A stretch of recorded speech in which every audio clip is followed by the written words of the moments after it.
Before I left Canada, I never really paid attention to what I was eating. I just ate. I went to Loblaws on Saturday mornings, pushed the same cart through the same aisles, grabbed the same bread, the same frozen dinners, the same bags of chips that my wife Margaret and I had been buying for probably 30 years. I didn't think about it. You don't think about things that have always just been there. I'm 63 now. I spent most of my working life in Hamilton, Ontario, a city that used to make steel and eventually made a lot of other things too, including a version of me that was tired, overweight, and completely checked out of anything that wasn't routine. I retired early, at 61, mostly because my knees were giving me trouble and partly because I had run out of reasons to stay. My son Kevin had moved to British Columbia years before. My daughter had her own family 2 provinces away. Margaret passed in 2019, and after that the house on Aberdeen Avenue started feeling less like home and more like a place I was just maintaining.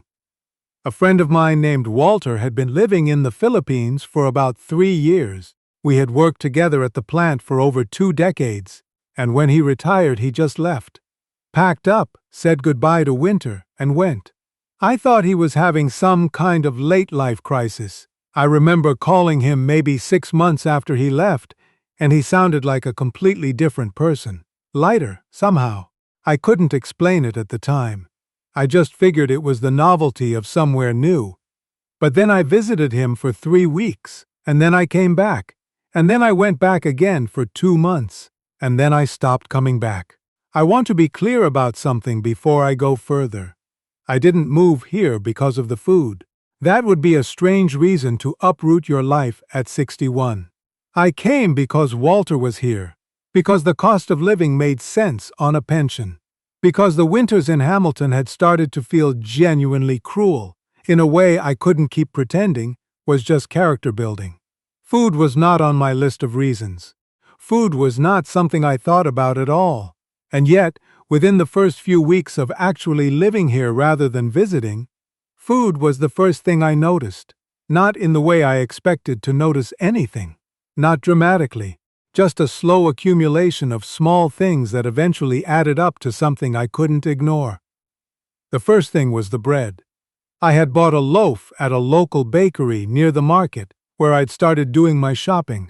Nothing fancy, just a small round loaf, still warm when I carried it home.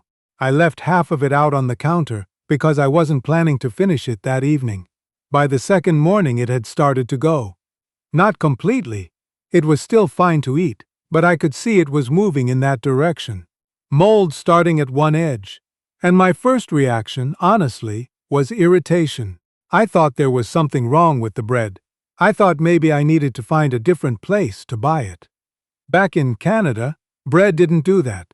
I used to buy whole grain sandwich loaves from the grocery store, and they would sit on my counter for easily 10 days. Sometimes 2 weeks. I never thought to wonder why. It was just how bread worked, as far as I knew. Good bread lasted. That was a sign of quality. It took me longer than I'd like to admit to start connecting those two things. I started going to the wet market near where I was staying, mostly because Walter had been going there for years, and he told me the produce was better and cheaper than anything in the air-conditioned grocery chains. He was right, but what I wasn't prepared for was how the whole experience would feel different from anything I'd done in Canada. In Hamilton, grocery shopping was something you did once or twice a week, ideally in one efficient trip. You'd plan your meals, make your list, load up the car, fill the fridge, and you were done. The goal was to minimize how many times you had to go back. Here, it doesn't work that way. Or rather, it can work that way if you want it to. There are modern supermarkets, but most people don't shop like that. They go more often, buy less at a time, and bring home things they're actually going to cook in the next day or two.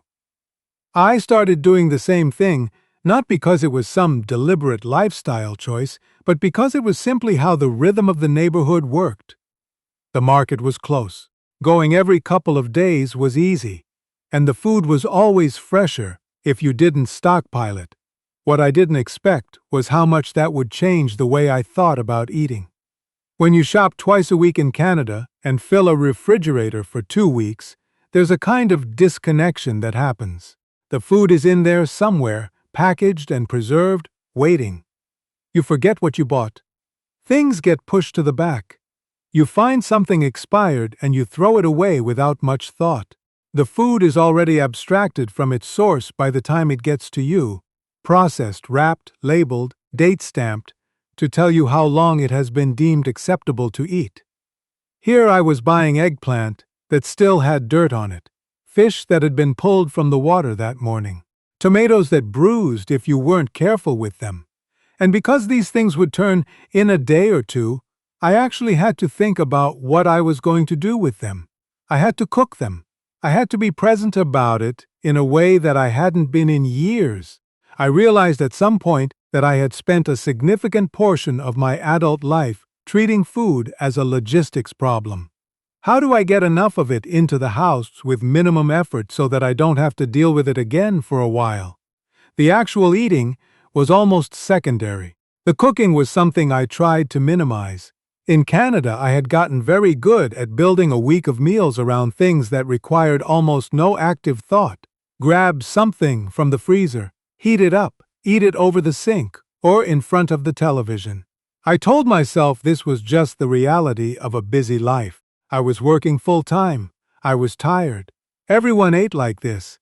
And the thing is, everyone around me did eat like that. That's the part that's hardest to explain to someone who hasn't lived it. When the entire system is built around convenience, when every grocery store is optimized for shelf life, when every neighborhood has 4 drive-thrus, when the default assumption of food culture is that you are always busy and always short on time, you stop seeing it as a system at all.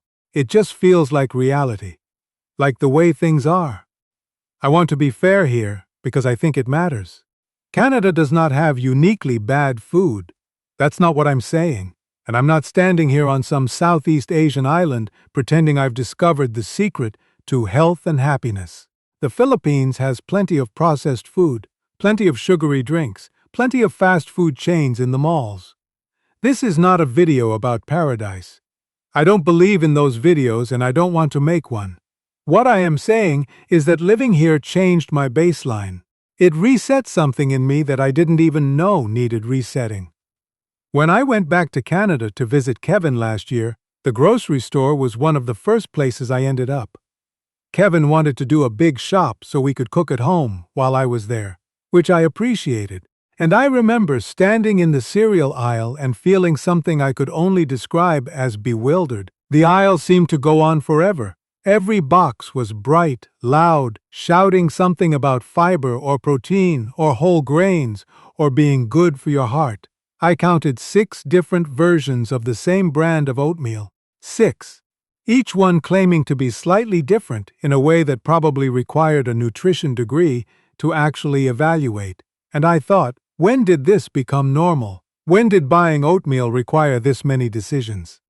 I started reading labels in a way I never had before. And what I found on things I used to buy without a second thought was genuinely startling. Bread with 15 ingredients. Pasta sauce with more sugar in it than I would have expected in a dessert. Snacks that listed 3 different forms of the same additive under different names. And the ones marketed as healthy. The low-fat yogurts, the protein bars, the granola, often had ingredient lists that were just as long, just as processed, just with different words on the front of the package. I don't think the people who made those products are villains. I've read enough about the food industry in Canada and the US to understand that this is mostly the result of systems and economics and the logic of mass production and distribution. When you're producing food for 38 million people and shipping it across a country the size of ours, preservation becomes a core requirement. Cost becomes a core requirement. Uniformity becomes a core requirement. Fresh, seasonal, local food is beautiful, but it doesn't scale the way a company needs to scale. So the system does what systems do. It optimizes for what it can measure and control, and freshness is hard to measure and control at that scale, so it gets traded away for things that are easier to manage. I understand that. I'm not angry about it, but understanding why something happened doesn't make it invisible once you've seen it. One of the things that surprised me most about living here is how much walking changed my relationship with food. In Hamilton, I drove everywhere. I drove to the grocery store 2 kilometers away. I drove to the coffee shop. I drove to the gym, which I found funny even at the time. Your whole life gets organized around the car, and when your life is organized around the car, everything becomes a drive-through. Because why wouldn't it? You're already in the car. The drive-through is right there. You're hungry. It takes 4 minutes. The alternative is going home and cooking something, which takes 40 minutes and means cleaning up afterward. And you're tired, and it's dark already, and you fill in the rest. I did it for decades. Here I walk to the market. I walk to the little restaurant where the woman makes soup every morning starting at 6. I walk past the bakery where they make pain de sal fresh twice a day. And you can tell when they come out because you can smell it half a block away. Food is just physically present in the texture of daily life in a way that it wasn't in Hamilton. You pass it, you smell it, you see people cooking it in the open. It's not hidden in a building you have to drive to and park at and navigate with a cart. And somehow that changes things. Food stops feeling like a chore you have to manage and starts feeling like something that's actually part of your day. I'm 63. I was not expecting to become someone who thinks carefully about what he eats. For most of my adult life, thinking carefully about food seemed like something people did when they had too much time on their hands. There were more important things to worry about. Work, the mortgage, keeping the car running, Margaret's illness in the last couple of years. I ate what was available, what was fast, what I didn't have to think about too much, and I told myself that was just being practical. What I didn't understand was how much that had accumulated over time. I had a physical 2 years after arriving here, the first one I'd had in probably 5 years. The doctor, a Filipino physician who spoke excellent English and was very direct, which I appreciated, told me that several of my markers had improved noticeably. Blood pressure down, blood sugar more stable. He asked me what I had changed. I told him honestly that I didn't think I had changed anything deliberately. I was just eating differently because the context was different. Different food available, different way of buying it, different pace of life. He nodded and said something I've thought about a lot since. He said the most sustainable changes are the ones you make because your environment changed, not because you made a decision to change. Decisions are hard to maintain. Environments just are. I've thought about why I never questioned any of this when I was living in Canada. And I think the honest answer is that you don't question things that are normal. You don't walk around examining the air you breathe because it's just air. It's just there. The grocery store with its 1,000 products was just the grocery store. The frozen dinner was just dinner. The bread that lasted 2 weeks was just bread. It was the water I swam in, and you don't notice water when you're inside it. Leaving gave me a shoreline to stand on. From there I could look back and see the water. I still visit Canada. Kevin and I try to spend time together every year, and those visits matter enormously to me. I'm not someone who left and never looked back. Canada is home in a deep way that doesn't go away just because you live somewhere else. But I notice things now when I visit that I never noticed before. The portion sizes in restaurants are still startling to me. Everything comes with fries. A coffee at a drive-thru is the size of something that would have seemed excessive to me even 10 years ago. The grocery store still overwhelms me in a way that's hard to explain. Not because anything is wrong with it, but because I now see the design of it. The way it's built to move you through, to expose you to things, to make certain choices feel natural and others feel difficult. I see the engineering of it. And once you see the engineering, it's hard to just be inside it the way you used to be. I want to say something about my friend Walter, because he's part of this story even though he's mostly been in the background of it. Walter lost about 20 kilograms in his first 2 years here. He didn't go on a diet. He didn't hire a trainer. He just stopped eating the way he had been eating in Canada, partly because the things he used to eat weren't as available, and partly because he found he didn't actually want them anymore. He told me once that he felt like he had been slightly sedated for years without knowing it, and then the sedation had worn off. That's a dramatic way to put it. But I think I understand what he meant. I'm not trying to tell anyone what to do with their life. I'm a 63-year-old retired steelworker who moved to the Philippines because of pension math and a friend who sounded happier on the phone than he had in 20 years. Food was not part of the plan. Food was not the reason for anything. But it turned out to be one of the first things that taught me something. That the things most worth examining are often the things so close to you that you stopped being able to see them. That normal is not the same as natural. That sometimes the most useful thing you can do is get far enough away from your life to actually look at it. Food spoils faster here. It used to bother me. Now I think of it as information. The bread goes in 2 days because it's bread. The fish is gone by morning because it should be. Nothing lasts forever out here, and I've started to find that honest in a way that other things aren't. Once you start thinking that way, it becomes very difficult to stop.